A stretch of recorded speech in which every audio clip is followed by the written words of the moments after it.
Mga tol, namalengke na nga pala ako ng uulamin namin ngayong gabi. Naisipan ko nga na magluto ng tinolang manok mga tol, kaya rumekta na kagad ako sa mga source. At after ko nga magat yung manok na naroxy natin dyan mga tol, rekta uwi na nga tayo para malinisan nga natin yan at maluto na natin yung tinolang manok natin mga tol. At after ko nga malinis yung mga manok na nabili ko dyan mga tol at nahiwa ko na yung mga aromatics, rekta salang na ako rito ng kasirola mga tol, tapos nilagyan ko na nga ng mantika yan. Papainitin nga lang natin yan mga tol, rekta salang na natin yung luya dyan. Nisagisa ko nga lang yan mga tol, at kapag naamoy nyo na nga yung aroma niya mga tol, lagay nyo na nga rin dyan yung sibuyas. Halu-haluin nga lang natin ang bagayan mga tol, tapos sabay na rin natin dyan yung bawang. At after ko nga may lagay yung bawang dyan mga tol, lalagyan ko na nga rin yan ng pamintang buo. Sasabay ko na nga sa paggisa mga tol para mas lalong lumabas yung aroma niyan. At pag nag golden brown na nga yung bawang natin dyan, lagay na natin dyan yung manok natin mga tol. Gisa-gisahin nga lang natin yan hanggang sa mag golden brown yung manok natin dyan mga tol. At pag nag brown na nga yung manok natin dyan, lagay na natin yung chicken cubes tapos konting patis.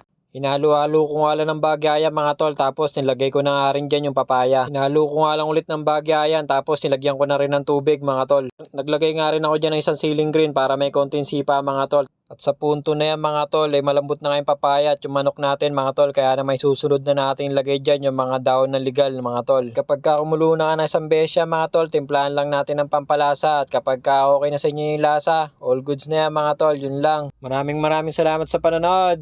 Ingat!